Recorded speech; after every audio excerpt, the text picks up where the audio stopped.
I've got my stuff all set up here properly.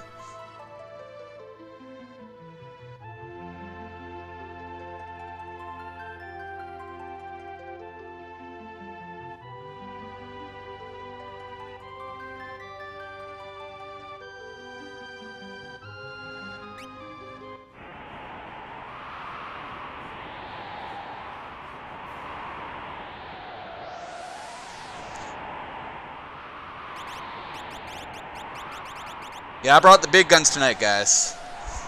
Oh, hey, we've started. Yeah, we started. You had yourself deafened so you couldn't hear any of my awesome intro. Well, I apologize for that. It's alright. So, I just need to make sure that I'm going to get all synced up here. Hopefully that is the case. At this point, I imagine everybody should be pretty familiar with how the start of Kefka at Narshe goes.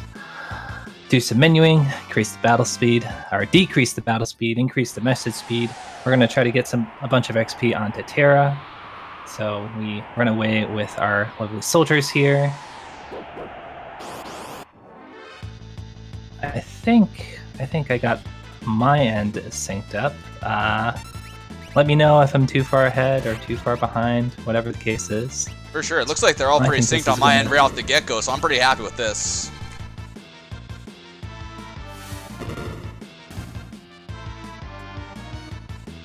It looks like I lucked out as well, and my setup happens to match what the stream, in terms of where I placed each player, happens to match out with the stream as well. So I'm not going to get it confused at who is who. All right, so we're gonna be trying to get Vix and Wedge to run away off the start here. We don't want them to get any of the experience for our awesome mystery character.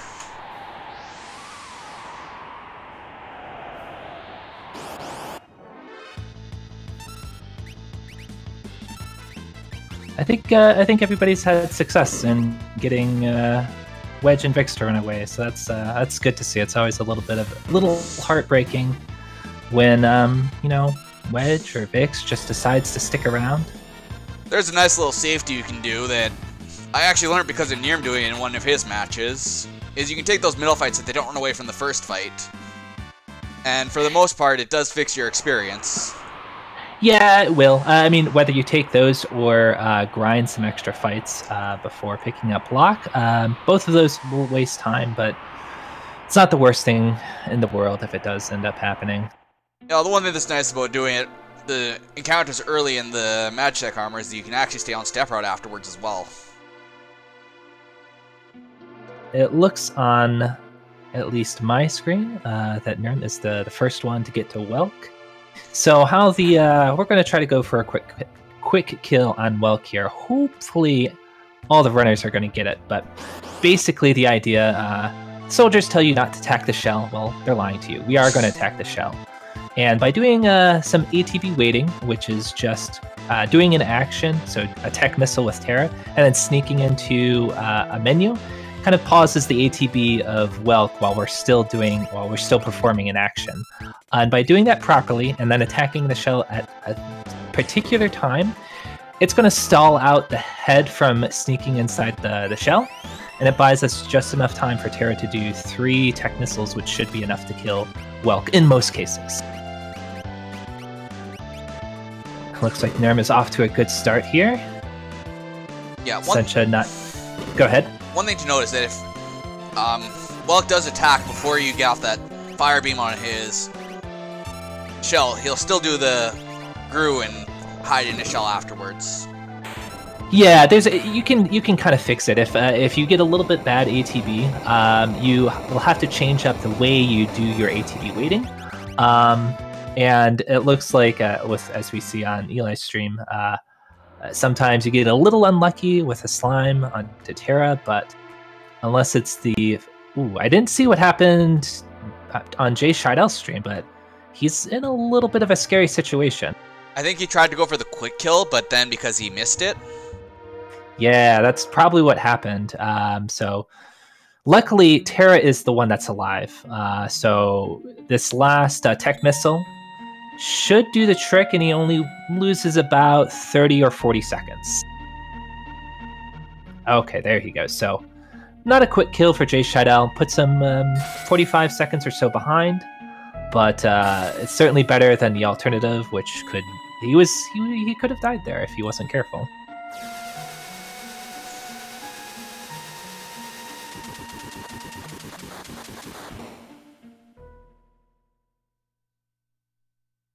So, in terms of someone pointing out that Terra gets more XP for JShydell, bosses actually don't give XP. Forced encounters in Final Fantasy VI give no XP, so it doesn't help JShydell at all. Alright, so I'm just going to run through something really quick here because I didn't run through this before. So currently in the tournament, Essentiafour's best time that she has posted is a 1:26:47, and her opponent Neerrm has posted a 1:47:26. So they've got about 30 seconds between them for their current times in the tournament. And for JShydell and CreativeEly, we got JShydell coming in with a 1:30:32, and CreativeEly with a 1:32:57. So it should be some really good matches we have here. Yeah, I think these are two well-placed opponents against each other. I'm looking to see who is going to make it through each race, because I'm happen to be in the 2-1 bracket, so I could be fighting the loser of Essentiafour and Neerrm, or the winner of Ellie and JShydell next week. So I'm keeping an eye on that. I'm actually rooting a little bit for Ellie because they'll help out my the tiebreaker score for me, because I faced him in week 2. But I'll try not to show any bias or anything like that. Well, also, you can't even race against Ellie if he wins this match again. Well, yeah, but if he wins, that increases my... Yeah, it increases my, what is it, Buchholz score? You're trying to catch mine, hey? Mine is the highest currently in the tournament for some reason. Ah, okay. Yeah. Yeah, so, I think I saw that. You were at 6. I'm at 7 now. You're okay. You're at 7 now. Yeah. So as each of our players are trying to go all the way up with Terra to the upper part of this map, they're just gonna grind some fights out. We want to make sure Terra gets to level 6 before we collect our next character. The reason for that is when a new character joins your party, that the level that new character joins your party is based on an average party level. So Locke or L or whatever we call him is going to take the average party level, which is just going to be Terra, and then add 2 to that. So we want to get Terra to level 6, so Locke joins at level 8. And that kind of causes like a nice little avalanche of average party levels, because then Edgar is going to join at 9, and then Sabin's going to join like at 10 or 11, and so on and so on and so on. But doesn't he join at 7 because we have to grind him up to 8? Or maybe it's 8 and then grind him up to 9. Locke joins at 8 and we grind him up to 9. So what exactly is this category? Well, if you are new to this, this is a category that we use for racing. And we go all the way up to where we fight Kefka at Narshe, where you have that multi-battle or multi-party battle scenario, and then you beat Kefka at the end. It ends up being about 90 minutes, which is pretty good for a race. And actually, I think this is like a really good category for a race and learning Final Fantasy VI, because even though it's a short version of the game, for short category of the game, it actually does a really good job at like displaying all the stuff that you really need to know if you're doing a full run, which in my opinion, I think that's pretty neat. Or at least most of the stuff. I think one of the things it doesn't teach us in this category is just the slots. Yeah, I mean, depending on what category you're going for. Yeah, so if you're going for like no sketch, you heavily rely on Setzer slots. Obviously, we don't get Setzer in this category. And you know, for this sketch category, you heavily rely on the use of the sketch glitch. Obviously, we don't use that, but the basics are all there. Is there much bad RNG? Oh boy, is there bad RNG? Yes. We'll talk about it as the runs go on. But there is a bit of RNG manipulations, and all the players have actually manipulated the RNG, one part of the RNG. So the two main things that we're going to be looking to manipulate. Before we brought up the stream, before you saw anything, all the players were doing a series of resets, and that's to manipulate the encounter seed. The encounter seed is going to dictate what enemies they run into and where they run into them. So everybody is on a particular seed here that happens to be the most favorable, and later on they're going to be adjusting as need be, and we'll get into that, how that works later on. Also, one thing we haven't noted is that we actually name our characters a single letter typically, because of the fact that this game has scrolling text, and each of those letters we destroy makes it so less appear later on, saving frames throughout the run.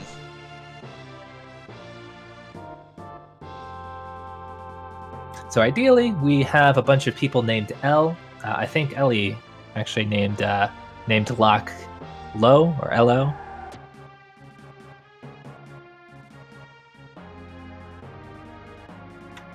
Yeah, in terms of our top racers, they are really close to each other. We'll see how long they're able to kind of keep synced up. And for our bottom racers, it's about 40-second difference so far, just because of what happened with Welk. But really, anything can happen with Final Fantasy VI. We're at the very start of a race. There's about an hour and 20 minutes left. And there's a lot that can go wrong. Yep. Past this point. So here's the first of the two multi-party battle scenarios that were kind of introduced in Final Fantasy VI. And the game expects you to kind of fight your way through these encounters to get to the Marshal, and you have to protect Hera. Well, if you walk carefully, as we see on Essentia and Neerrm's side, you can just kind of walk past the battles that you're supposed to fight and go straight to the Marshal.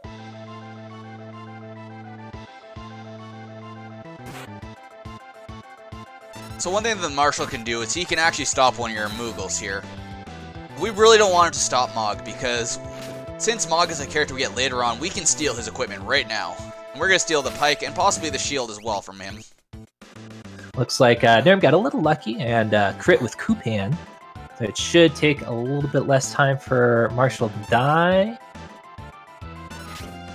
Neerrm finishing off Marshal first, but Essentia's just behind him.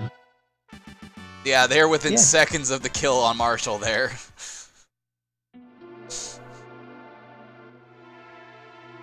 Yeah, so with Mog, we can strip his equipment off, but all the other Moogles, unfortunately, we can't, because they have some sort of flag on their characters where you can't change any of their equipment out, or you can't do anything with them, really.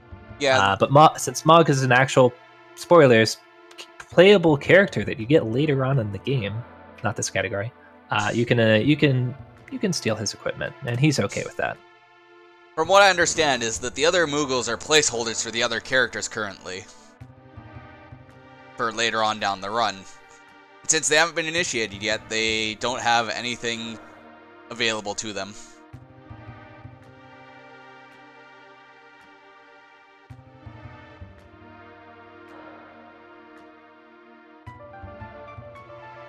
I think I missed what happened in a previous race. Some unfortunate Gao mishaps, it sounds like. We'll get into Gao in about an hour. But we're just going to take our walk down to South Figaro. Because we're on C244, Essentia, Neerrm, and I believe the bottom two as well. Everybody should know when they're going to get into encounters and what. So we're going to see some Leafers. They happen to be really easy to run from just because they're a single enemy. A lot of the encounters, a lot of the reason we pick the particular seed to be on is just based on what encounters we get and where, and how easy they are to run from, and can they give us pincer attacks or anything nasty like that.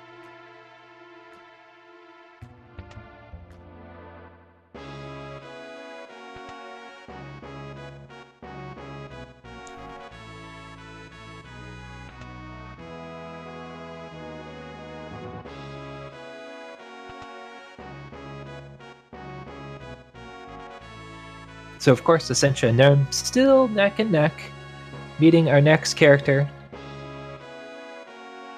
What is his name? Well, we name him E for this. Ah, okay. I personally think he's a Batman character. I mean, he is rich. He is a little bit of a ladies' man, and he does have like a bunch of tools. He probably has a utility belt, if I had to guess. And also, his parents are dead too, so that is true. I guess that's an important character aspect of Batman. But does Batman have a twin? Maybe. maybe if you put Sabin and Edgar together, they'd be Batman. Because Batman's also good at fighting. So Edgar isn't really great at fighting. He just has a bunch of tools. Sabin, on the other hand, is good at fighting. So if like you mix them together, maybe you get Batman. Maybe that's what it is. Maybe.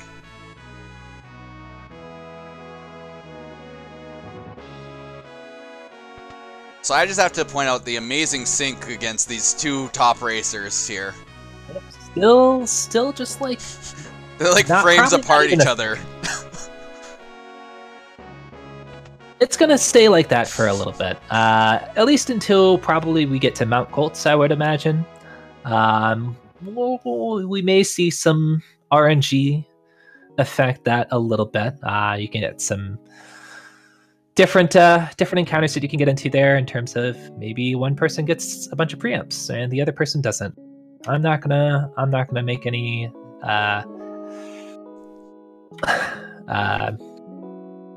you don't want to do any commentary curses here already? Yeah, that's what I'm going. I don't want to curse anybody because I've been on the receiving end of that, and that's pretty disheartening.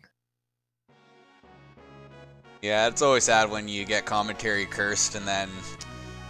Uh-oh. Oh boy, look at this sync. So Neerrm, the Chocobo Knight guy. Okay, well, Neerrm just ruined it. Never mind. I was going to say they were perfectly synced because the Chocobo guard decided to block Neerrm, and it evened them out, but then Neerrm walked in the wrong door and ruined the sync. And now he's like maybe 2 seconds behind.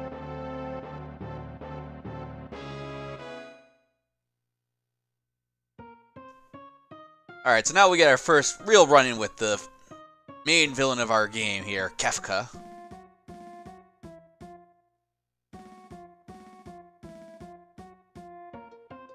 I see he needs a guard to clean off both of his shoes here, though. One cleans off one cleans off the other. I mean, seems like pretty good use of resources. You gotta make sure they both have a job. Alright. One thing to try to point out here is, can the players get the guards stare down? No. Both of our top runners don't get the soldiers to stare down at each other. So an interesting thing about Final Fantasy VI is when you want to talk to somebody, you can actually just hold down the A button, and when you walk up to them, it will talk to them on the very first frame available. So if you're particularly good at mashing your text and doing that, you can actually get those two guards that you have to talk to do a little bit of a stare down with each other. As once you're done talking with one, you turn around and talk to the next one, and the very next frame, and it just gets the soldiers to have a little stare down with each other. It actually is the fastest way to do it. You can save frames.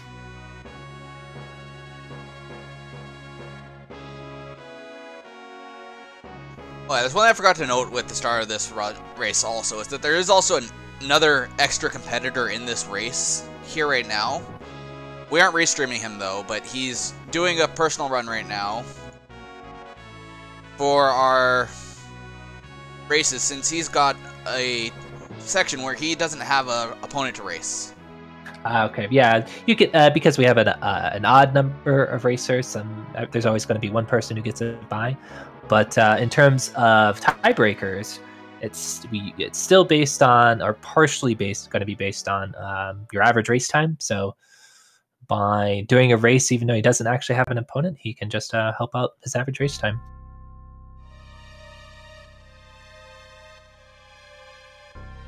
And who is that, by the way? That is Barney FF. Barney FF.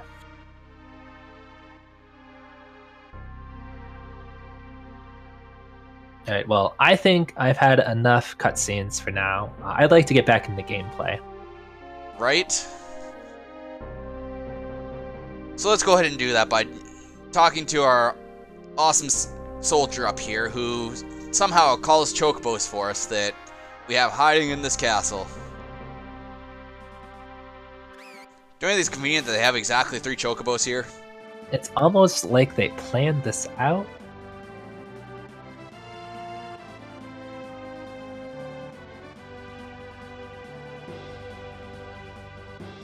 This is Final Fantasy VI. There is no gameplay. Only pressing A, I guess. Neerrm is or Lynn is actually good at this game, so anything he says about Final Fantasy VI is absolutely true. So take his word for it. He's probably played this game more than any of us.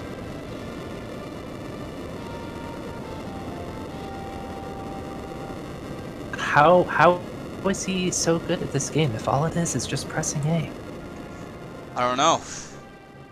I guess he's just a god at this game and knows how to manipulate all the RNG that happens. Okay, so we actually got some what looks to be gameplay, but in reality we're just pressing A. We got to kill these Magitech armors. We press A while hovering over auto crossbow, and that gets them to die. 2 auto crossbows finishes them off because guess what? Auto crossbow is a particularly strong tool this early in the game.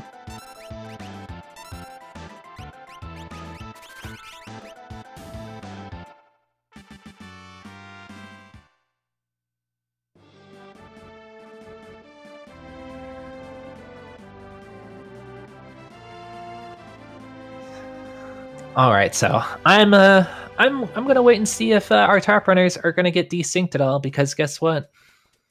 After Magitech armor, they're still synced up.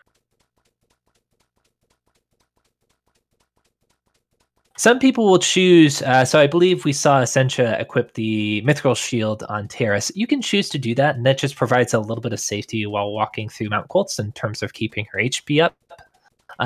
Some people don't bother and just hope that Terra doesn't get beat up too much.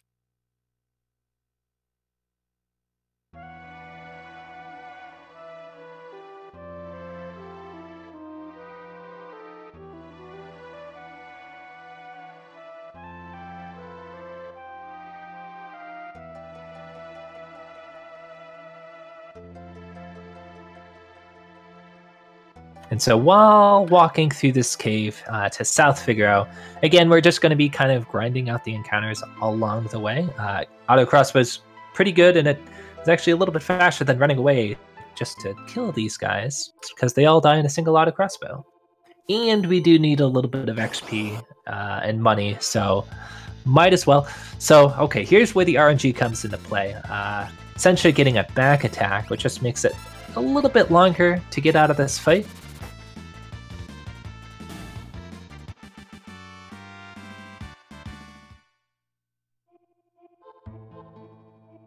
Wow, look at our bottom race now. They're actually starting to close the gap a little bit here as well. So I wonder what that was. Maybe just optimal mashing.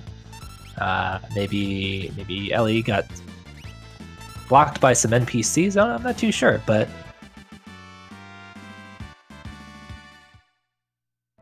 so one thing to know is that those Bleeries, as we saw on Essentiafour side here, sometimes don't always die just to the auto crossbow, so we have to queue up an attack with Terra or Lock to ensure that they die. We can't use magic with Terra yet, though, or else we'll get this amazing magic cutscene. Yeah, we didn't see that in the Magitech armor cutscene, which is probably when you would see it first casually. But yeah, the Bleeries have like something like I think 119 HP. And I think Edgar can roll as low as 117 damage with the auto crossbow, so sometimes you do get a little bit unlucky. We're going to do our first bit of shopping, buying 2 or 3 sprint shoes, depending on the runner. We're going to finally use the sprint shoes about 25 minutes into the run.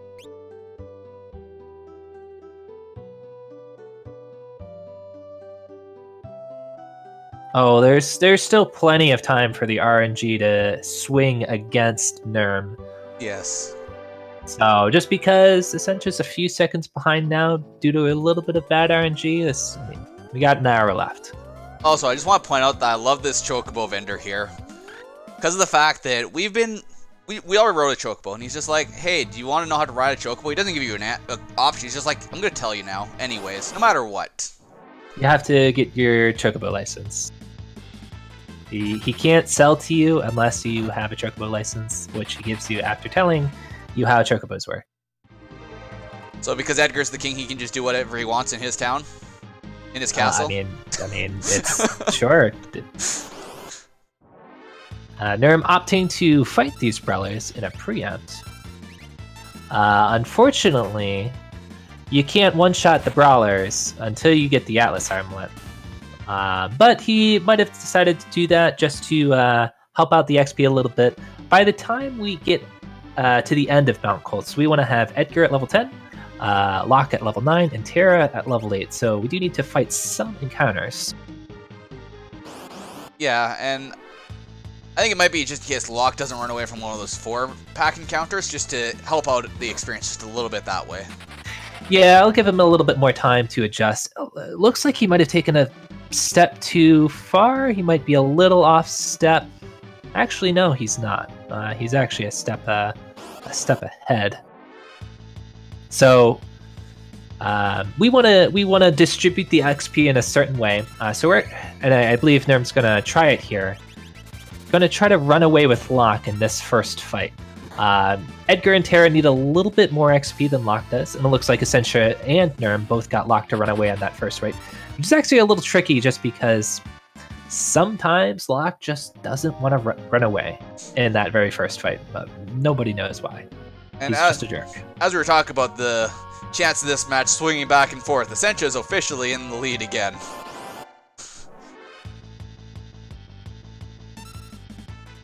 Not by much. We'll see it change a few more times, I imagine, but before we get out of Mount Colts. So there's going to be, if you taking your steps properly and you're on C244, there's going to be 3 of these 4 enemy formations that give a whole bunch of XP before we get out of Mount Colts. We need Locke to run away from one of them, and then we're not going to bother with doing anything fancy for the other 2. All we have to do for them is just queue up a auto crossbow, queue up a fire. That's really about it. Now, if we really want to talk about RNG, this is where it comes into play with these Trilliums, as we see from both of our top racers. They like to Bane Touch, and Bane Touch is a poison, and if that happens, you just have to take the time to do some menuing to remove the poison, and hopefully it doesn't happen too much because we actually want a certain amount of MP on Terra before we get to Vargas. Essentia taking a little bit of a misstep. Slightly off step, but at this point it really doesn't matter too much. And Neerrm getting a nice pincer here, giving him a chance to take off that Mithril Pike from Edgar and switch over to Locke during this encounter. And on the bottom we see Ellie doing that first 4-pack and successfully running away with Locke, or actually it's the second 4-pack, but still managed to run away with Locke.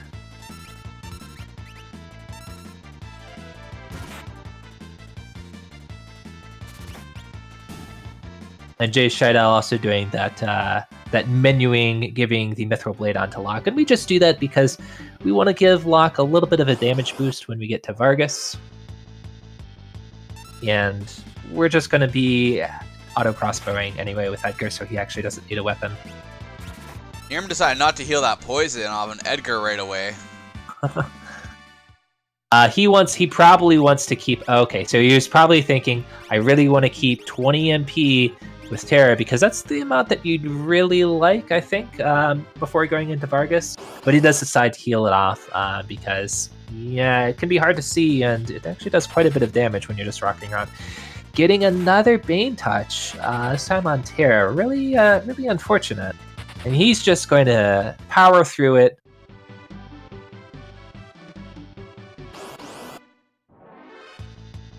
So one way to know you're actually perfectly on step route is you will get your encounter right in front of Vargas. Yep, so you can see Essentia just 3 steps off of step, but we're going to be fixing that in a little bit. So it really doesn't matter too much. As long as the runners are able to walk up to Returner's Cave properly, even if you're off step a little bit, you're pretty good. So Neerrm is the first one to get into the Vargas fight. So we're going to queue up actions in a particular order. We're going to do a fire on one of the bears, auto crossbow, and then row lock into the front row, and do another fire on that second bear, and then just kind of start wailing away on Vargas. Now, one thing that can be a little hard to notice is the runners want to pay attention when Vargas takes his first turn. Depending on when that is, whether it's an early turn or a late turn, Neerrm deciding to steal with Lock. I don't even know what Vargas has to steal. But depending on when Vargas takes his first turn, depending on how you ATB weight based off of that, you can potentially skip Doomfist once saving comes into play, and that just saves a little bit of time.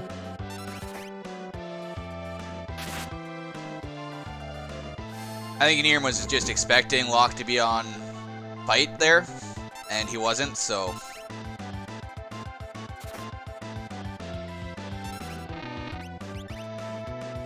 So we'll see if Neerrm and Essentia can get that Doomfist skip. The alternative is getting an immediate Doomfist, which is still pretty good. What you don't want to have happen is right about when you're going to put in your pummel inputs, then the Doomfist happens, and then Vargas decides to do some talking, and it delays your pummel. That's where it starts wasting some time. Looks like we see an immediate Doomfist on Neerrm's side. And a slightly delayed Doomfist on Essentia's side. So, it looks like both the runners still are getting out of Vargas around the same times, though a few seconds are separating the two. Not quite the sync we had before, but still pretty close. Yeah, so Neerrm is going to have a fun walk up to Returner's hideout, because Terra is still poisoned, and you'd really like Terra to be alive when you get to Returner's hideout. Yeah, you don't want her to be dead. We don't want zombie Terra. It's not the worst thing in the world, but it'll waste some time. Does he have enough MP left to even get rid of the poison? I don't think so. I think he only has one MP on Terra left. And antidote costs 3.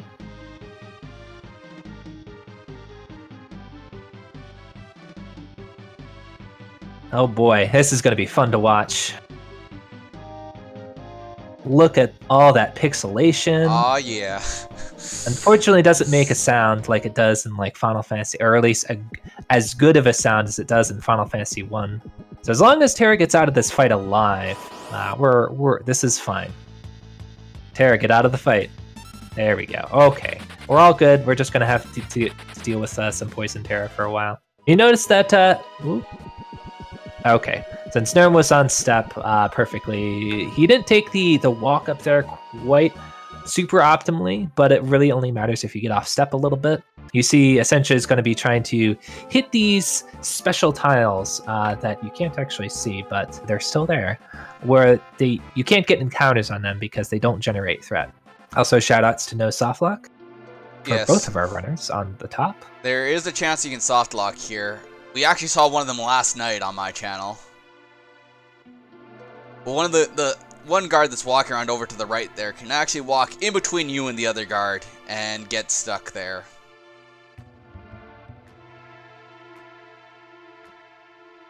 Yeah, Neerrm pointing out. So what you want to avoid is if Terra comes into this section dead, and you'd probably rather not waste that Phoenix down. You actually have to revive her, because otherwise you'll go into the river section with Terra still dead, because while it does give you a full heal, it doesn't actually revive you. There is a free in that you can take, but that takes time to do. Who wants to take extra time? It also does not cure your poison, the heal that you get here for some reason. Yeah, I think it's just a full heal, not like a status heal. We do get an antidote there. Will he decide to do it? I don't think so. I imagined he, because he'll get a full heal, he'll probably just use an antidote during the river at some point. That's a very good question. Do the character's level affect Bannon's initial level? They do. Bannon, again, is based on average party level, but instead of most characters when they join your party add 2 levels to the average, Bannon, I think, is like -3 or 4. So Bannon gets a penalty on the average party level. So Bannon ideally would join our party at level 6, which is still pretty low, but just enough to get us through some scary situation. -2, okay. He's some sort of he has some sort of penalty.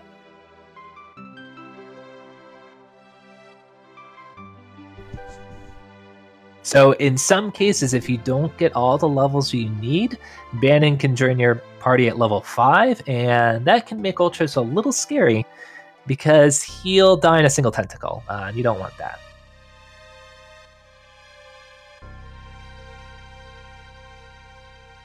Ellie 8 seconds ahead of Jay. Jay was able to catch up that time during Mount Colts. Pretty good. We got a pretty good race on both the top and the bottom now.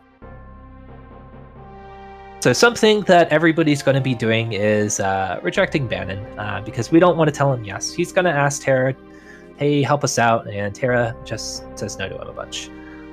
We do this for 2 reasons. 1, we get some cool gloves out of it. Also, we avoid a lengthy cutscene, which is also pretty neat. So just say no to Bannon. Just say no. One thing that's cool is if you're playing this casually, you can actually say no to Bannon the first time, and then travel up and grab the Genji glove. And then say yes. Yeah.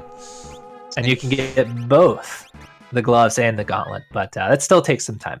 So what? It looks like Neerrm's just reset. Now he's doing this intentionally. And we mentioned manipulation, RNG manipulation earlier on. So he's going to be adjusting the encounter seed that we're going to be on for the rest of the race. And he's also going to be leaving this room at a very particular time, right when that guard gets onto about the carpet. And what he's setting there is he's setting a particular NPC RNG value. Now, for whatever reason, the river has so many fights in it. There's a potential of 9 fights, and every time it gets to the point where it wants to do a fight, it's going to check the NPC RNG value. And at certain values, you get a fight, and certain values you don't. So what Neerrm was setting there, and Essentia's, ideally everybody should be setting this, because it makes it go fast. It gets to a situation where we do these first 2 fights, which there's no way to get around them. And then we just blow through the rest of the river, not getting into any other fights. Obviously, it makes the river a lot faster.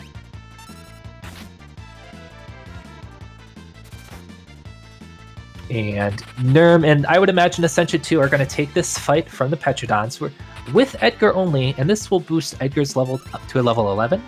And that's just going to help out his damage a little bit in some upcoming encounters. Mostly Ultros and Kefka.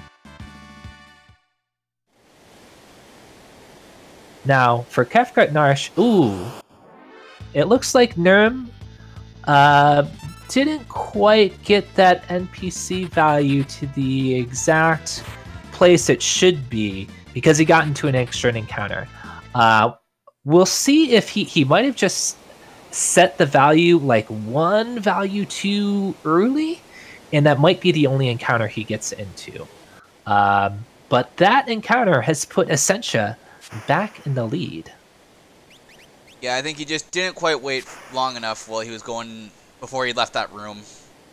Yeah, if you do it a little bit too early, depending on how early you can get it, you can almost get it perfect, but there'll still be this 1 encounter. I imagine that's what happened because as it looks like he's not getting into any other ones. The only thing that's really going to affect, unfortunately for him, is it also is going to affect what encounters he's going to get into for the rest of the run, because he's essentially an encounter ahead. So we're gonna see some different encounters than we normally would if we compare to Essentia than we're gonna see on Neerrm. So we'll see how that affects his run. But Looks like they're both getting into Ultras around the same time. This is a very scripted fight, so hopefully all of our runners are able to perform this fight well, and we're not going to see any tentacles. And the main thing that our runners are trying to do in this fight is kind of the same thing we did in the Welk fight, where we're going to be getting Ultros to counterattack us at a very particular time, and if we do it right, that's going to stall out Ultros' turn, so that he doesn't throw any tentacles at us. If I had to guess, both of our runners on the top did get it, and that should buy us enough time as long as they did it correctly. It looks like Essentiafour did not get it correctly, but she might go for Riot Blade here, though, because of it. Oh, I hope we do see a Riot Blade. No Riot Blade. There still might be another chance. Probably not, though. It looks like Neerrm did take the time and effort to clear off that poison. Yeah, it looks like his he didn't quite he might have taken a little bit too long to do some of the inputs there. Probably not. Oh, there we go. Just as I said that, the fight ends.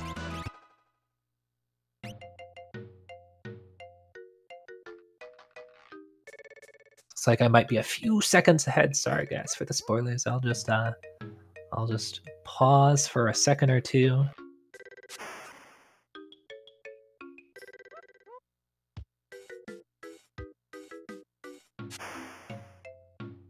Alright, so now we got both of our bottomers getting into the Ultros fight here. Right at the same time. So our top runners are pretty neck and neck, and the bottom runners pretty neck and neck. So we'll see if they are able to do this fight well. Again, we're going to be trying to do the fire at a very particular time. Looks like Ellie might be going for a different strat here. He might be doing an older strat that gets Terra to intentionally take some damage to try to force a Riot Blade. We'll see if that works out. It ends up being faster if you get the Riot Blade, but if you don't get the Riot Blade, it's about 4 or 5 seconds slower. So there are some different strategies that runners can take to this fight. No Riot Blade on that first one. I think that might be too early for the Riot Blade to happen. All right, so one thing I want to note just with the top stream is that you'll notice that our one character here that we picked up, Shadow, we don't change his name, unlike all the rest of the characters. We don't do that because he has so few text boxes throughout the rest of the run.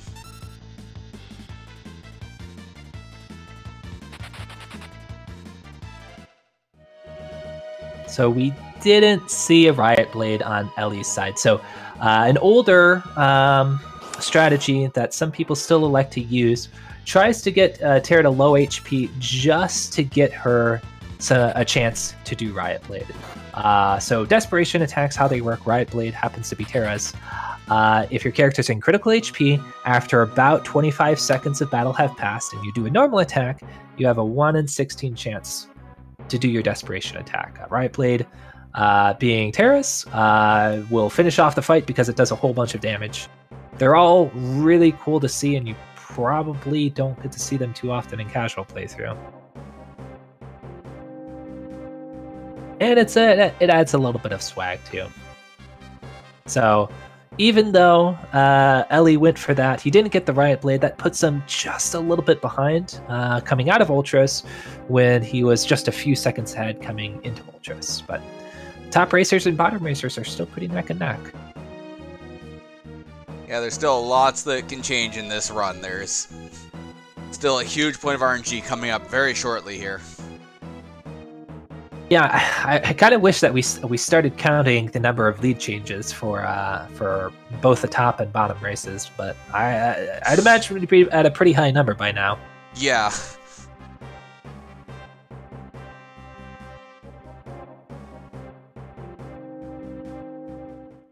And it looks like everybody is getting that. Well, I didn't actually see what we saw in Neerrm, so everybody should have gotten that single beaker encounter, but I imagine Neerrm might not have 2 single beaker encounters. He might have seen some robots or whatever mixed in. I wasn't paying attention though. And that's because he got into an extra encounter in the river that's going to throw off some of his encounters throughout the run.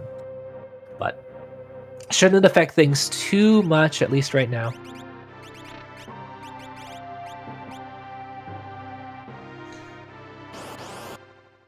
So here's one point where we could have just a tiny bit of RNG happen to us, and that's when we retort this. We use retort against this leader here. And sometimes when we kill him with the retort, he'll sometimes decide he wants to counter back. Yep, and of course, as we see that with we see that on Neerrm. Just takes a little bit of extra time. Really not too bad, but a lot of these, guards and stuff that we have to deal with in Doma, the Doma Castles scenario. A lot of them have counterattacks and stuff like that, so one of them isn't too bad, but if you start seeing on almost all of them, that starts to add up quite a bit. Just seconds and seconds and seconds.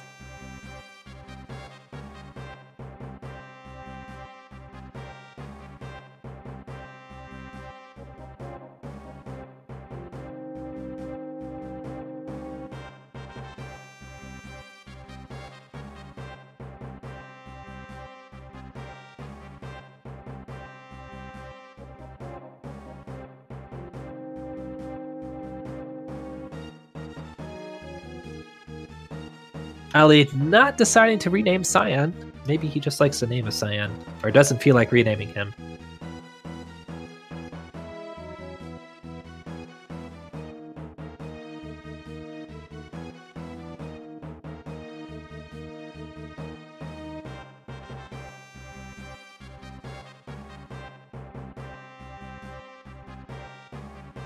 So now we have to beat up Kefka. We got to do that a few times. Interestingly enough, in this situation that we see on Essentias, and we'll see from Neerrm in just a second, Kefka's actually scripted as a party member for this situation, and because of that, the ATB, the battle speed rather, doesn't have any effect on Kefka because he's not an enemy; he's your party member.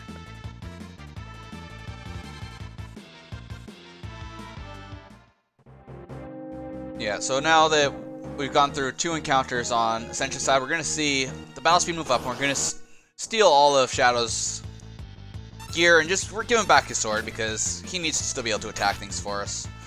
And we're going to give it to Sabin and put him in the front row as well. Looks like Essentia forgot to put him in the front row. Oh, but she got a little lucky and got a preempt, which is pretty nice for this Templar soldiers encounter, just because you can potentially kill all of them without any of them taking any turns.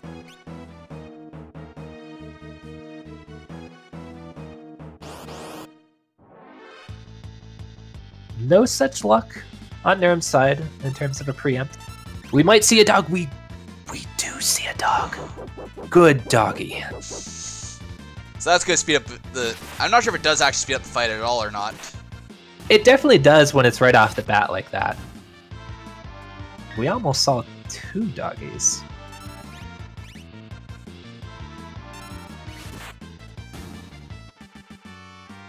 Interceptor is such a good boy.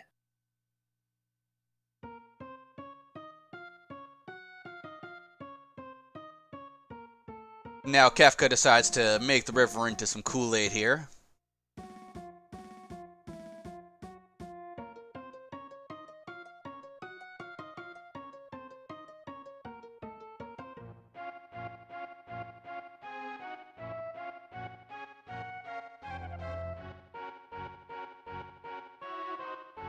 As you can see, the people enjoy it so much they're doing face plants over how good it is. It might be a slight exaggeration.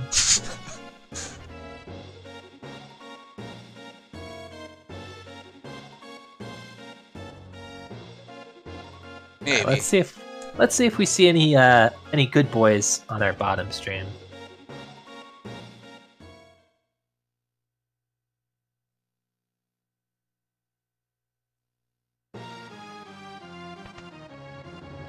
Ooh, we saw some fast stairs from Neerrm. Super cool speed tech that saves you barely any time in Kefka at Narshe. believe those are the only stairs in the entire run that we get to do them on. I believe for Kefka at Narshe, that is correct. So fast stairs is a technique when you change, go from one room to the next, and you spawn on stairs.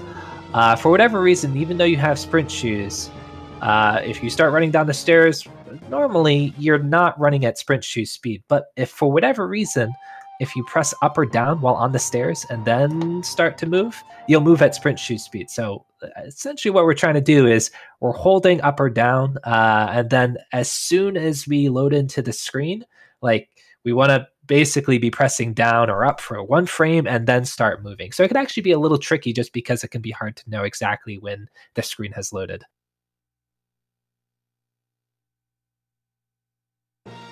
Alright, so on Essentia's side here, we're going to see a bunch of grunt fights here, and Cyan can decide to lose us time here as well if he decides to dispatch. Of course. Yeah, I think it's a coin flip. I think it really is a 50-50 in terms of what he decides to do. So hopefully you're hoping that he just does a bunch of normal attacks just because it's faster and it still does the job. The third fight, though, there's a little bit of a good scenario that you're trying to hope for. So we'll see how both our top runners react to the cadet fight.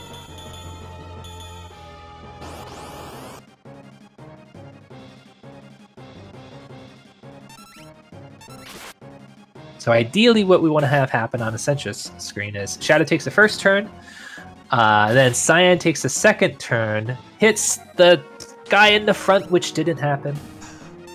So because Cyan decided to hit the cadet in the back, we throw away our Dirk and hope that it kills. Doesn't quite kill. He should be dead now. We'll see if Neerrm has a little bit of better cadet fight. Wait to see what Cyan does. Hits the guy in the front. Now we can just bolt the cadet and are sure that it's going to hit. So Neerrm having a little bit of a better cadet fight saves a few seconds off Essentia, but he's still a few seconds behind. Yeah, he also got a preemptive in one of the grunt fights as well, so that helped him catch up even more here. How nice.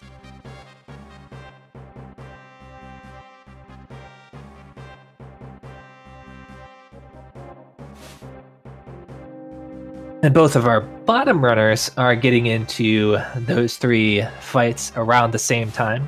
One thing to look for on our top runners, I hope they know the hidden speed tech of using all the colors of the rainbow available to you. I hope so. I think most of these people have been watching enough to know that that's required by now. Hey, the knowledge was passed down to me from the Sabin. I have to make sure everybody knows about it. It looks like we are going to get some rainbow beams here.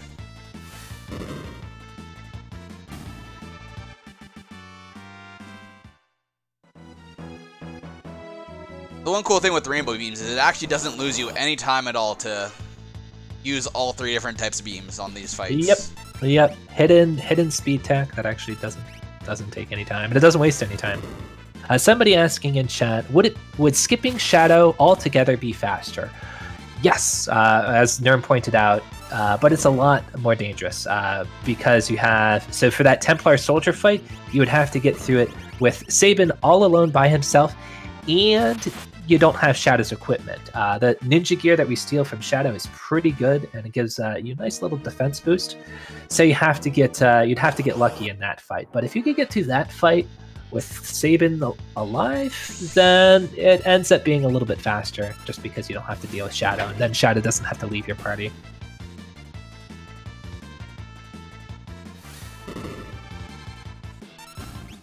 Essentia, the first one to make it to the Phantom Forest.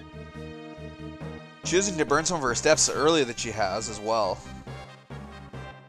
As long as you get to as long as you can get to the forest before you get into an encounter, that's what you're hoping for. As if you get an encounter outside of the forest, it ends up being some cats, and we would have to see those cats again in the velds. Yeah, there are some tiles that on our walk down to the Phantom Forest here that can save us a few extra steps. just as a little bit of safety. So I'm curious to see what kind of encounters Neerrm is going to have to deal with in the Phantom Train. I think throughout the Phantom Forest it should all be the same, but I think once he gets to the train, we might see some different encounters out of Neerrm because of his river.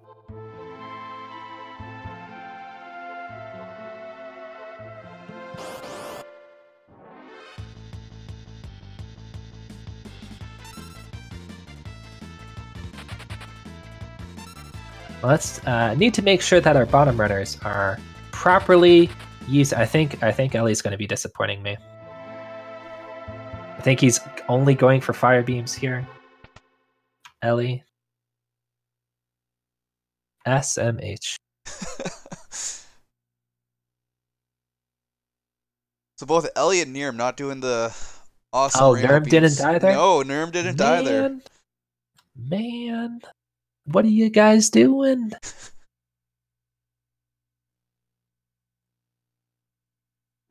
Just to make sure everybody knows, it doesn't save any time. That's just something I like to do because someone told me to do it. And it doesn't waste any time either, so it's just something you should do. Yeah, JShydell definitely got the rainbow. Yeah, JShydell and Essentiafour both had the awesome rainbows.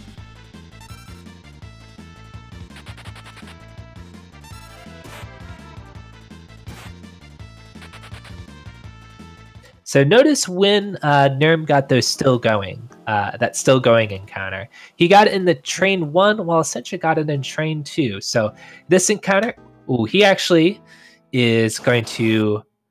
He knows that he's an encounter ahead, so he knows he doesn't have to burn steps.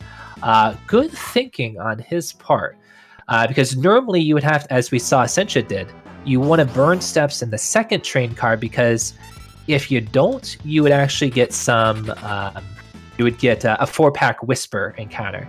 But since Neerrm knows that he's basically an encounter ahead of what he should be, he knows that's not going to happen. So good thinking on his part.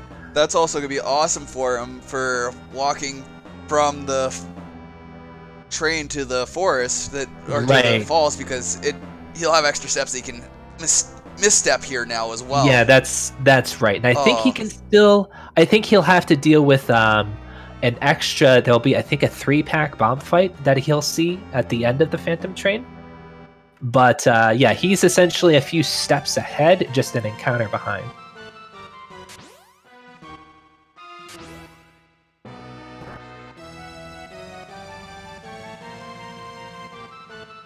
So it's not something that most people would pick up on. Knowing how the encounters and like how the encounters end up working out, and if you get ahead or behind, is something that really only the people who are pretty familiar with this game really kind of understand. But as our top runners are 2-0, they are pretty good at this game.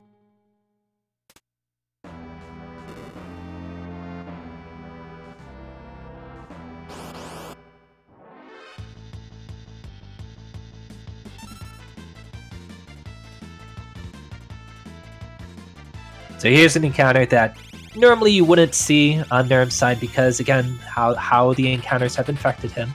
It's a 4-pack, which takes a little bit longer to run from.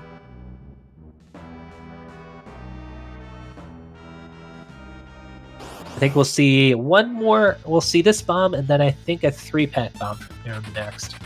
And bombs are really scary sometimes. I think we saw on Essentia's screen why, because they can use Blaze, and Blaze does a whole bunch of damage. So I'm not going to say anything. Okay, it's just a single bomb. I wasn't sure if it was a single bomb or a 3-pack bomb. There might still be one more bomb encounter that Neerrm has to deal with. I'm not sure. Regardless, Essentia is coming up to the Phantom Train fight.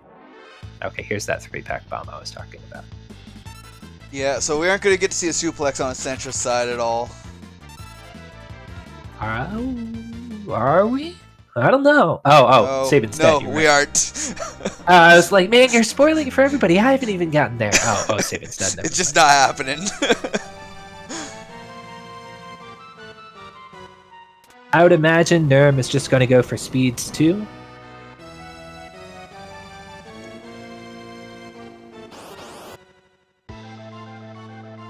Yeah, that misstep isn't going to affect Neerrm because he's ahead of his steps because he didn't have to burn steps because he's ahead in the encounter. So he's not going to see grasshoppers. Though if Essentia had made that same misstep, we would see grasshoppers.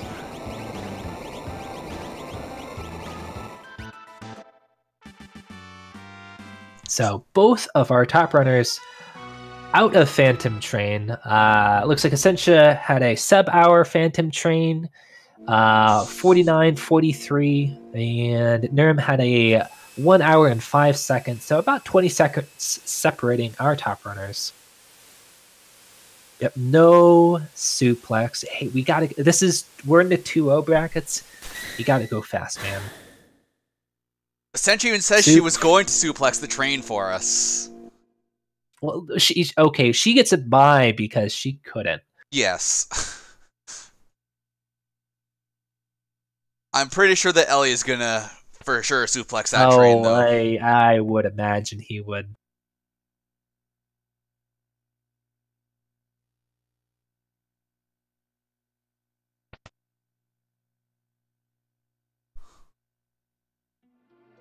Oh, Ellie getting a little impatient with these ghosts and decides to walk around them.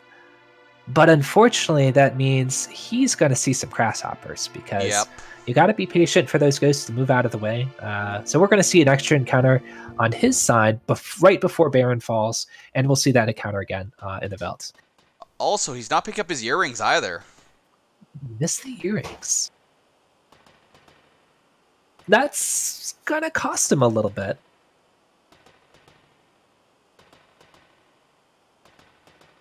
Oh, so normally Essentia here would like to equip earrings and True Knight on Sabin, but we have a zombie Sabin walking around. So interestingly enough, even though all of the party is dead on Essentia's side, because you're not in the battle, the game's not going to game over you. So she's just going to have to do some menuing. Ooh, this is a little bit of a rough situation she's in. She'd really like to put on that True Knight and earrings onto Sabin, especially the True Knight as part of the Rizu Pass skip, but she's going to have to get a little lucky that the fish don't decide to be mean to Cyan. Yeah, she... Oh, Ali trying to go for a suplex, but gets capped. So, Ali, just to make sure everybody knew, Ali did input the suplex, but when you turn into an imp, you can't do the suplex anymore, so you just do a normal attack. And yeah, you can definitely suplex Gal. So sadly, I don't think there was a single suplex in these races. I didn't see... Did JShydell not suplex? Well, anyway, I'd like to see what happens on Essentia's side, because let's just see what happens. So we're going to have to beat up Cyan, doing exactly 74 damage to kill off Cyan. We're going to revive Cyan, and now we're going to hope that Cyan is able to get off Retort. Okay, good job, Piranha, not ruining the run. If Cyan dies here, you don't have another Phoenix down to fall back on. So what Essentia has set up is the Retort glitch, which normally Retort just does a normal counterattack when Cyan gets hit, but doing a revive and then immediately retorting, it gets Cyan in this weird state where he just wants to retort anything. So we then follow it up with a suplex, and Cyan decides to retort it. And for whatever reason, there's an interesting thing that happens when an enemy dies to both a physical attack and a magical attack. Retort is actually magical. Suplex being physical, even though it misses, it still counts. It confuses like the AI of the Piranha, and the Piranha, when it dies, is supposed to check and say, okay, I'm going to spawn some more Piranha, or I'm going to spawn Rizupas. But because of the weird dying to physical and magical attack, I don't even really know what you call it, like what the glitch is called. If we want to call it a glitch, let's not call it a glitch. Let's call it something else. It can skip Rizupas from ever happening. So the fight just ends. And both of our top runners were able to do it successfully.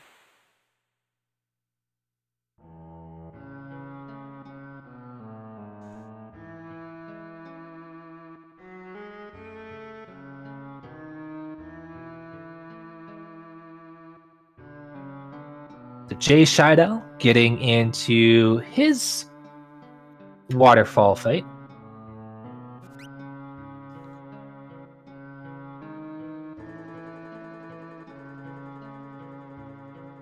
That was a little bit of a weird first encounter to see on Essentiafour's side. Was that her first encounter? Normally we see some brawlers. Oh, we see some brawlers typically? So I'm used to seeing the Nautiloid fight all the time when I've watched these races, so.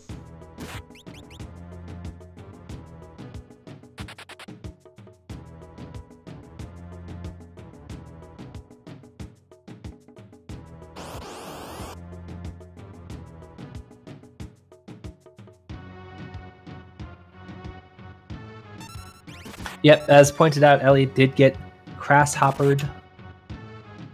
So we're going to see the crosshopper again in the Veld for Ellie. Looks like everybody else managed to avoid the crosshoppers, though.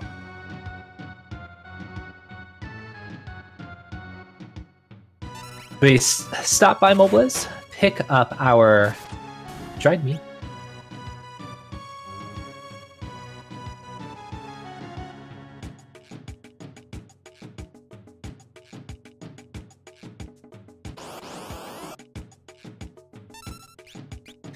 Essentially getting a little unlucky, so was hoping to pick up Gao, but Gao actually doesn't show up in a back attack scenario. So because that was a back attack, she just has to run from it, and now kind of wastes one of her encounters. We actually really only have 2 encounters, and did she queue up a fight there? Oh, she did. She might have, but now she's gonna have the bad encounter to run into Gao on. The next encounter is going to be a 4-pack. It's going to be those mammoths that we saw earlier. And it's just going to take a while to get through. And because of how Neerrm's encounters are set up, we see a 3-pack ghost here. And at this point, we're just, when does Gao show up? Where for Art Gao? Yes, I know, that doesn't mean where is Gao. We do see Gao on Essentia's side. No Gao on Neerrm's side. He still has a bomb to fight, or a 3-pack bomb. Actually, I'm pretty sure. Yep, 3-pack bomb, because he did see a 3-pack bomb. So this fight is actually a little scary. If both of them decide to blaze before they die, okay. At least I think Neerrm should be able to get out of this fight without dying. But if a blaze happens on Cyan, though, that can still. Oh, that could. Oh yeah, you're right. So one thing you're trying to avoid is somebody dying, because Gao also doesn't show up if you have a dead party member. So both of our top players have Gao. There is one thing that we're at least lucky about, is we have a tent that we can use here to bring back our party members, but otherwise, you'd have to take a trip back to Mobliz to stay at the inn or sleep in somebody's house. Definitely not something you would want to do. Yeah, we do have a free tent that the Phantom Train gives us, though. How nice is he? JShydell buying an extra Phoenix down there. Not too bad of an idea if something unfortunate happened. Yeah, if one of your party members dies, you can just use the Phoenix down, and it would save time over using the tent, but means less smoke bombs later. That, and if you get a situation where you die in the middle of Serpent Trench and you really don't want to be dead, you can use that there. Looks like both of our bottom runners are playing it a little risky and have Cyan at low HP, but JShydell not having Cyan take a nap. And Gao does show up for him on his first encounter.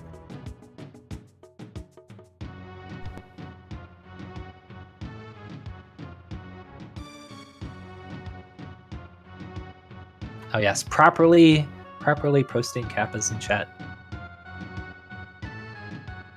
Thanks, guys.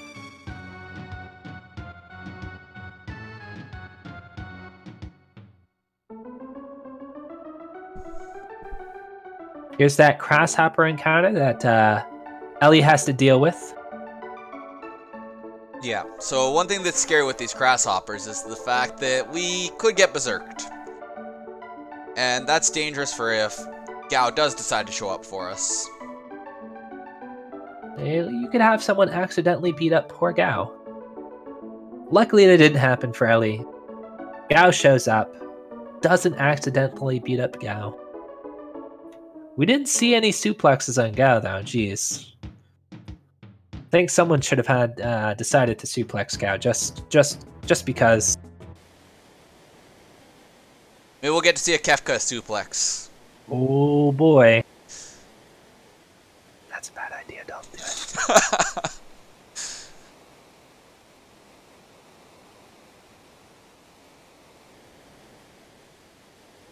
So, Essentia still in the lead coming into Serpent Trench. So one thing we're trying to avoid in Serpent Trench the first encounter can be a little scary. So the first encounter has the potential to be a single Anglerform, and for the rest of the run, we've been thinking, hey, single enemies are great, they're easy to run from. This single Anglerform actually is really scary because it has the potential on its very first turn to do Aqua Rake, and let me tell you, Aqua Rake does a whole bunch of damage and could potentially put you in a game over situation. Yes, it's also very scary when it's a back attack as well. Right, because that makes it really easy for it to beat you out. If you do get a single Anglerform now, it ends up being better to just kill it with an Aura Bolt from Sabin. Or you could also Exocite on Gao, which, interestingly enough, gives Gao the ability to absorb water. So you can do that too.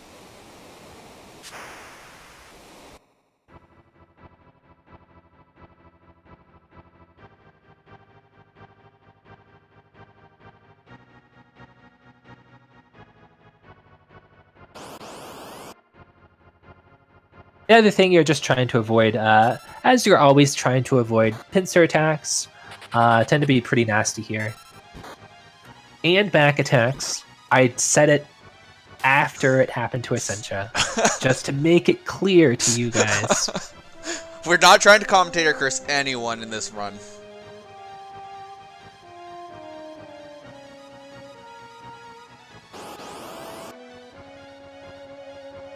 Looks like Cyan has died up on Neerrm's side, and that's actually not too bad because Cyan. So we didn't actually explain how running away works. So running away works by when you're holding LNR and your characters are running away, they're building up a meter that is invisible to you. When the meter is full and your ATB is full, you are able to run away. Different characters have different rates at which they fill that up. Cyan happens to be one of the slowest. I won't say the slowest because the slowest, that goes to Bannon.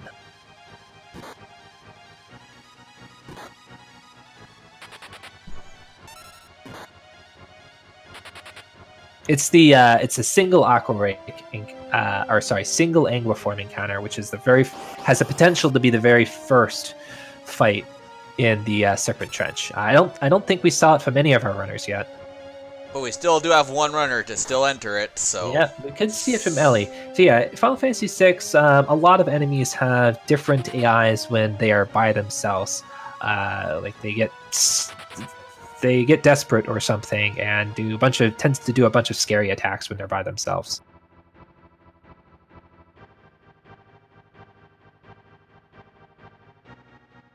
You know, I just want to answer a question in chat quickly. So I actually talked to Neerrm about exactly where this whole category came to be, because I know it was asked one day.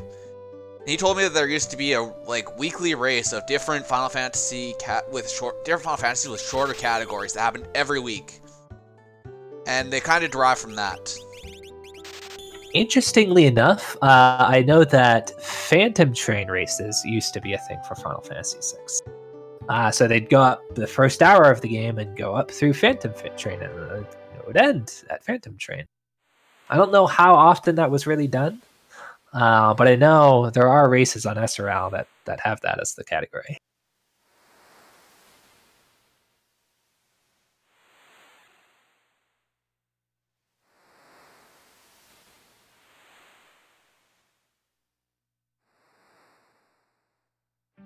Oh, something that we kind of forgot. Essentia kind of skipped most of Locke's scenario. We'll see it from Neerrm's side. Nothing important you're missing there. Just doing a little bit of a guard clip. We just get real close to him and give him a hug, and he lets us pass. So we also see Neerrm equipping his Locke here for a little bit of extra safety here. Yeah, there's a few things you do there. So obviously we get him the sprint shoes. Make sure he's well equipped. And you saw him move Locke down to second position. Essentially did that too, and I imagine our bottom runners are going to do it too. That's intentionally done because in a pincer attack situation, the direction in which the character's face is based on what position they're in. So in second position, in a pincer attack scenario, you're going to be facing to the left. And there is one encounter in here that if you get a pincer attack, you have a really nasty monster to your left. So you don't want to be facing away from it, because if you're facing away from something and they beat you up, if they do some sort of physical attack against you, you take extra damage. So if you forget to put Locke in the second position and you get it's the gold bear, it's this encounter, the gold bear, whatever those guys are called, and it's a pincer attack and you're in first position and the bear decides to gouge you, you could just die like that. So just a little bit of extra safety by moving Locke to second position. Interesting. We see JShydell actually has a star pendant on Locke. Will he get the clip? Not quite the first time. So star pendant prevents you from getting poisoned. And there's a few things in here that can poison you in Locke's scenario. So it's a little bit of extra safety. He actually picked up the first time he was in South Figaro.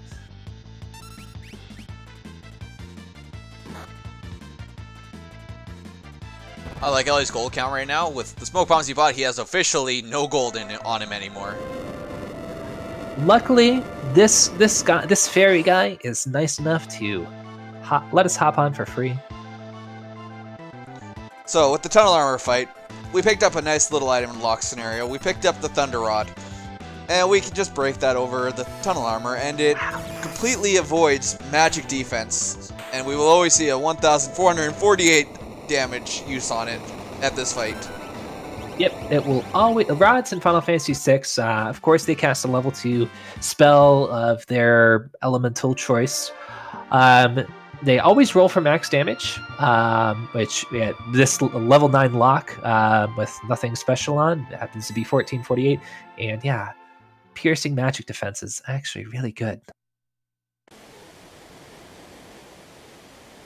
So as people in the chat are pointing out, we still have Bannon in our party, and Bannon still has the whole thing on him. If he dies, you get a game over situation. The main thing, the only part of this terror scenario that's really scary is the river, and you can, if you happen to have Bannon in the front row, these Petrodons could decide to beat up Ganon and just kill you before you can use these smoke bombs. It's happened to me, and it's happened to other people. So, Ellie doesn't have sprint shoes. That's interesting.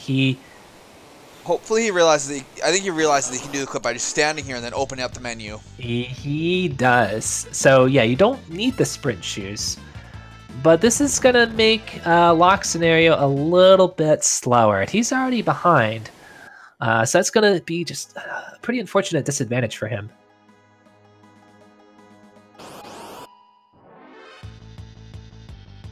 Yeah, I wonder if he only bought 2 sprint shoes, or if he forgot to take sprint shoes off of Sabin. I'm not too sure what happened there. He doesn't have the earrings, so he probably forgot to take them off.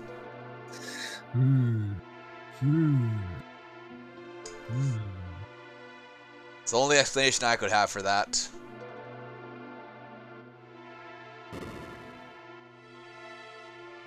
Luckily, Locke's scenario is pretty short.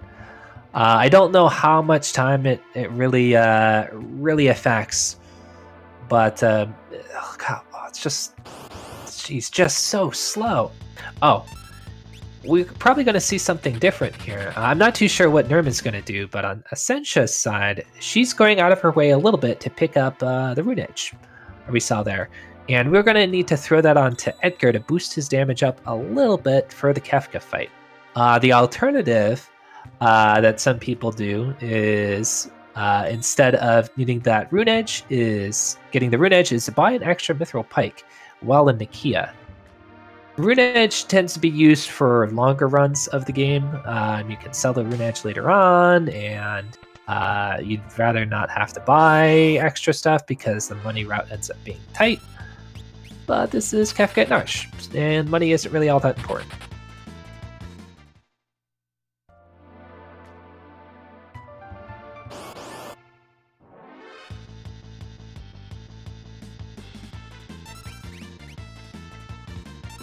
Essentia, getting to the end of Terra's scenario,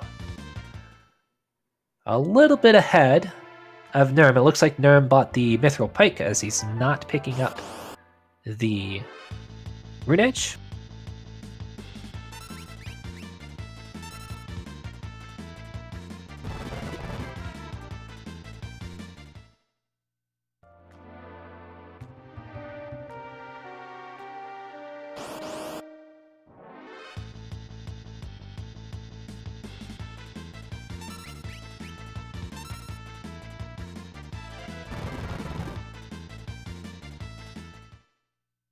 Well, yeah, Ellie pointing out in chat that he thought he needed the sprint shoes to be able to do the sequence break. Good attempt by him by just being like, okay, I'm gonna just do it without it. Something he obviously hasn't practiced. So it's a little bit different to do. You have to wait for him to come to you. Well, So according... Sorry, I Go just want to answer a question in chat. According to her splits right now, with the last split she did, she is over a minute ahead of her PB right now. Yeah, Essentiafour is doing quite well for herself. This has been a really good run for Essentiafour. I imagine she should be able to pull out a 125 time, which should be a PB for her. That's a really good time. Looks like Neerrm is a little bit ahead, or he's a little bit behind compared to his PB. So we'll see how the end of this run affects both of our top racers.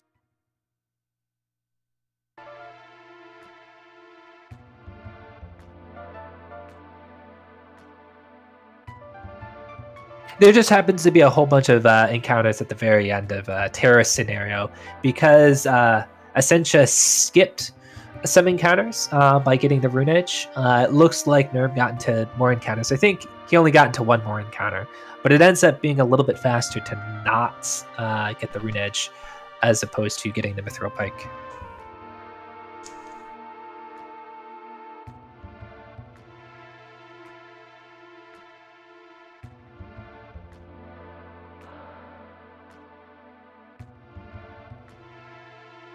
Oh, yeah, we saw a character we hadn't seen before on Essentia's screen. Oh, we have seen her before because it's Kutan. We used Kutan in the Marshall fight, so that Kutan decided to join us. Sorry, General Kutan. Let me take a look how Barney FF is doing, since we don't have him pulled out here at all. Yeah, as mentioned before, he's not racing anybody, but he is participating in this just to put a time on. Bye for week 3, but he still wants to put in, has some sort of time to help out his average race time. So he is currently just getting out of Savin's scenario.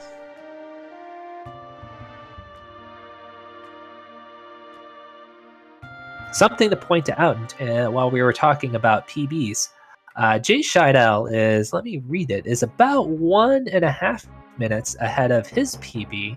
So he should be able to come out with his first sub 130 time.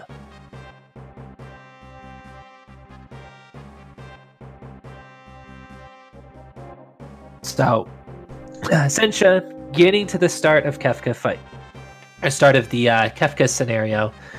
You load up one party with a bunch of strong people, and kind of the same thing with the Marshall scenario. You just skip all the fights and go straight to the end. Instead of having to do a thing where you have to walk past the enemies at a particular time, you just hide from them and they don't see you. Maybe they don't have good eyesight, I'm not really too sure. So, do you think we are going to see the thing from any of these runners? I don't think we are going to see the thing. The thing?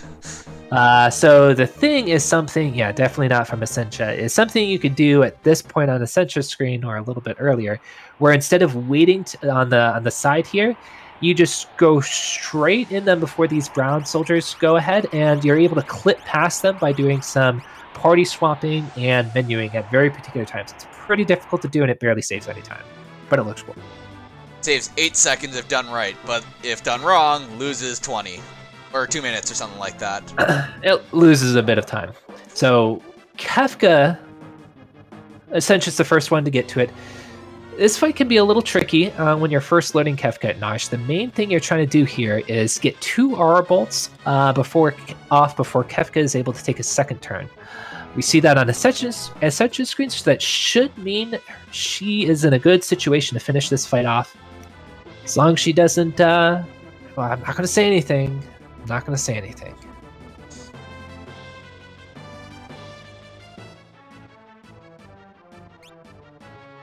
And it looks like Essentia is going to finish off the race first.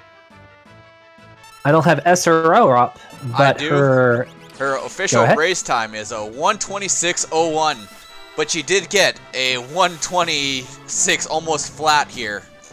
She got, at least according to Live Split, which we are using SRL as official timer. I think we... Wait, did Neerrm try to go for the thing? I think Neerrm tried to go for the thing. I think Neerrm tried to go for the thing. Knowing that he was behind, tried to do a little bit of swag for us. Didn't quite pull it off, though. And we get a rider fight, too. Neerrm just showing off everything here. Yeah, I think he was... So he did the thing and messed that up, unfortunately. And then it puts you in a hard situation to try to get past the rider. As you see, there was a guard kind of blocking your way there. Ooh, boy. Silverland's doing a bunch of damage to Cyan.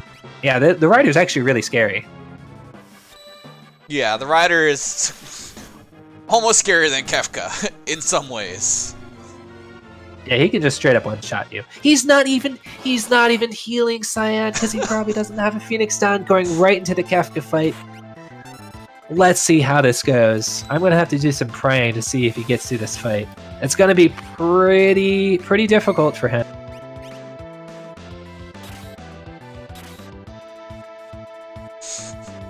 Alright, there's the 2 aura bolts off before Kefka's second turn, so we're losing out a little bit of damage by Cyan being dead, but Cyan is actually kind of the worst person in this fight.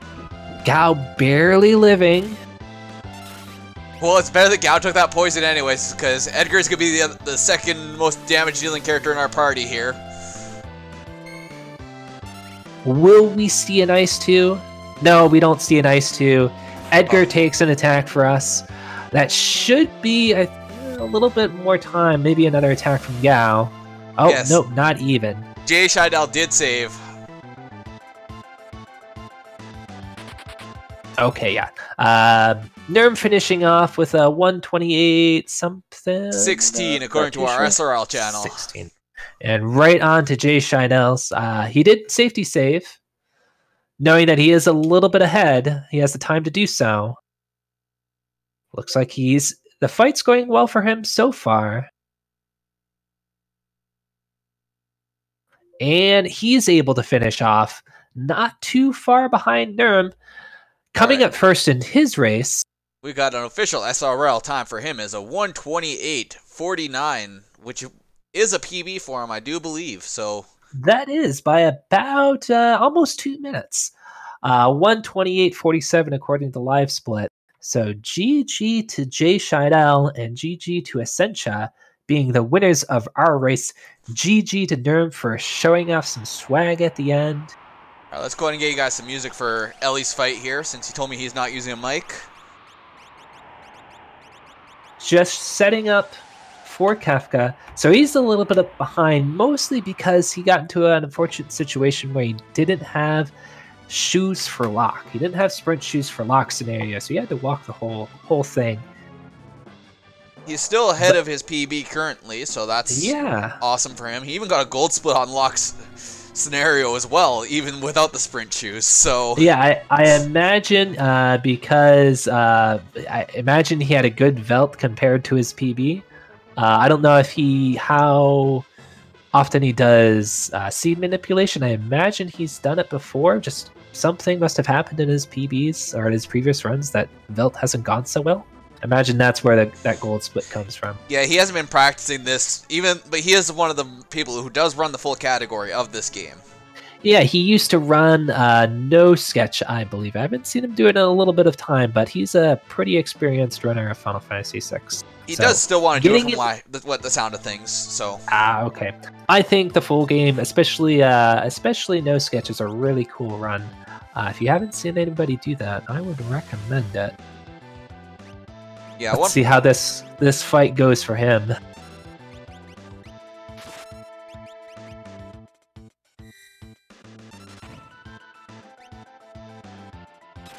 Getting that second aura bolt off before Kefka.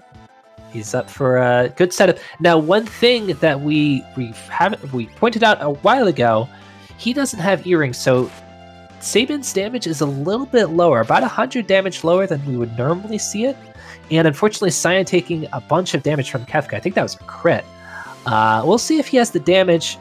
I was going to say we'll see if he has the damage to finish Kefka off before turn 3. Kefka got turn 3, but still no Ice 2, thankfully.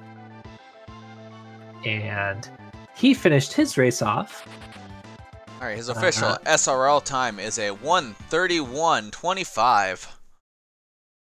So GG, and it's a PB for him as well. Despite not having sprint shoes for lock, and finishing off with a gold split on Kefka, not too bad. Yeah, definitely not bad at all. So thanks everyone for tuning in for this. Be sure to follow the runners and follow the commentators. The links are just above. I'm not going to worry about linking those again. And also for more information on the tournament, you can see the upcoming matches and everything. And it looks like our next upcoming match that currently has a free stream for is going to be one of the last matches of the tournament, which is going to be Omegas against Puexel. There might be something to get picked up tomorrow as well. Boy. But yeah, that's going to be a really exciting match, and that's going to be happening here as well. So that's going to be really exciting for you guys to come and check out. Somebody might pick up some of the matches tomorrow as well. We got lots of matches coming up tomorrow. We've got Zira and Daniel RGT going up against each other, and Bencho Sly and X Codes tomorrow night. So yeah, there's definitely a lot of still the 2-0 matches to happen.